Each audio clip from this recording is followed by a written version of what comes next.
Hello everyone, I hope सभी बहुत अच्छे हैं और सभी अपनी प्रिपरेशन स्टार्ट कर चुके हैं। इस सीरीज़ में हम सीडीपी के सारे टॉपिक्स क्विकली एनालाइज करेंगे, रिवाइज करेंगे।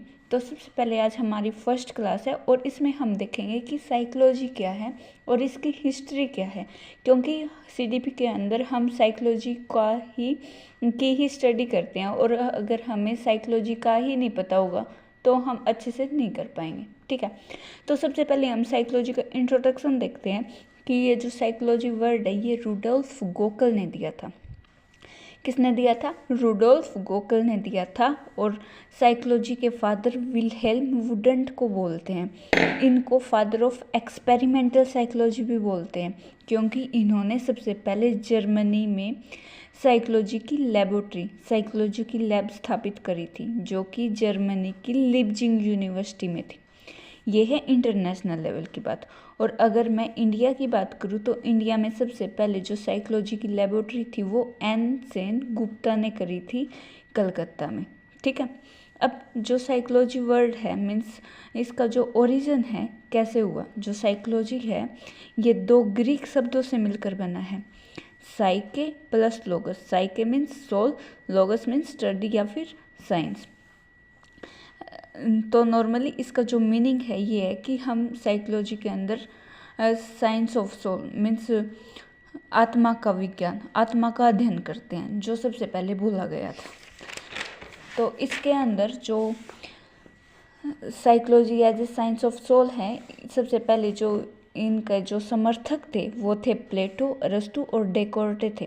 इन्होंने बोला था कि मनोविज्ञान है वो आत्मा का अध्ययन है, लेकिन आत्मा तो आध्यात्मिक है, इसे हम छू भी नहीं सकते, देख भी नहीं सकते और साइंटिफिक एक्सपेरिमेंट भी नहीं कर सकते। तो इसको कैंसिल कर दिया गया कि भाई ये जो साइकोलॉजी है ये आत्मा का अध्ययन नहीं हो सकता। तो सेकंड बोला गया कि ठीक है, तो साइकोलॉजी ना साइंस ऑफ माइंड है, कि इसमें हम ना ये पता लगाते हैं कि अगले बंदे के माइंड में क्या चल रहा है। तो इसमें जो मोस्ट इम्पोर्टेंट नेम है ये इमैनुअल कांट, होम, लोके और विलियम जेम्स का नाम आता है इनमें। तो लेकिन इसको भी नकारा गया कि अगले बंदे के माइंड में क्या चल रहा है, ये बहुत डिफ़िकल्ट है और आज के टाइम में भी नहीं पता लगा सकते कि सामने वाले के इंसान के दिमाग में क्या चल रहा है। जो विलियम जेम्स है ये मोस्ट इम्पोर्टेंट रोल प्ले करते हैं, क्योंकि इन्होंने 1892 में साइकोलॉजी को as a mental process define किया था और इन्होंने प्रिंसिपल ऑफ साइकोलॉजी नामक बुक भी लिखी थी। और इनको जर्मन साइकोलॉजी के फादर भी बोला जाता है।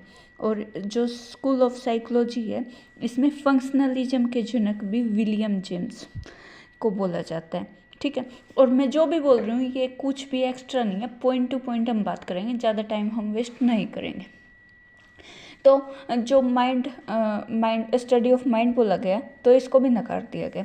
थर्ड हम बात करते हैं, फिर थर्ड आया कॉन्सेप्ट कि जो साइकोलॉजी है वो है study of consciousness means science of consciousness, चेतना का विज्ञान है, इसमें हम चेतना का अध्ययन करते हैं।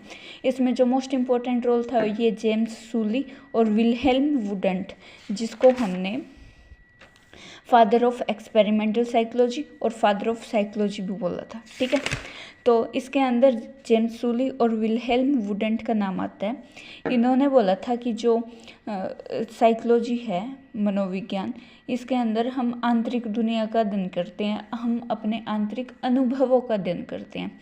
ठीक है, और जो विलहेल्म वुडंट है ये स्कूल ऑफ साइकोलॉजी में स्ट्रक्चरिज्म के जनक है, जबकि जो विलहेल्म जेम्स थे ये फंक्शनलिज्म के थे और ये स्ट्रक्चरिज्म के हैं।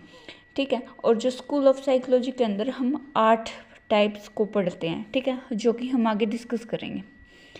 तो इसके अंदर बोला गया कि जो ये है कॉन्शियसनेस मीन्स चेतना का विज्ञान, इसको हम 3 पार्ट्स में डिवाइड करते हैं, जैसे कि कॉन्शियस माइंड है, सबकॉन्शियस माइंड है, अनकॉन्शियस माइंड है। तो ये भी डिफ़िकल्ट है तो इसको भी कैंसिल कर दिया गया। लास्ट बोला गया नेक्स्ट, लास्ट एंड फाइनल बोला गया ठीक है, जो साइकोलॉजी है ये है साइंस ऑफ बिहेवियर। इसके अंदर हम सामने वाले के जो व्यवहार है उसका बिहेव है उसकी स्टडी करते हैं, जो कि विल्हेल्म मैकडूगल ने बोला था 1905 में। ठीक है। उसके बाद फिर जो W.B. पिल्सबरी और J.B. वाटसन, इन्होंने भी इसका समर्थन किया था और सेम कॉन्सेप्ट दिया था। और तब से लेकर आज तक साइकोलॉजी को व्यवहार के अध्ययन के रूप में जाना जाता है। व्यवहार क्या है कि आमतौर पर जब हमारे साथ सामने वाला जो बिहेव करता है, अच्छा बिहेव करता है, बुरा बिहेव करता है, उस चीज़ की हम स्टडी करते हैं। जो व्यवहार का अर्थ है आमतौर पर प्रकट गतिविधियाँ जिन्हें वैज्ञानिक रूप से देखा जा सकता है, मापा जा सकता है, लेकिन किसी का व्यवहार हमेशा उसके अनुभवों से प्रभावित होता है।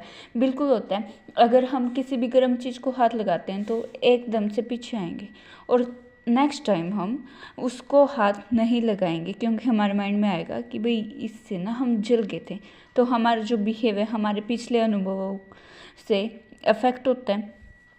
नेक्स्ट है, इसकी कुछ डेफिनेशंस हैं इम्पोर्टेंट जो कि आती है। वैसे तो डेफिनेशंस बहुत सारे होते हैं, तो जो मेन है ये जो B.F. स्किनर की है।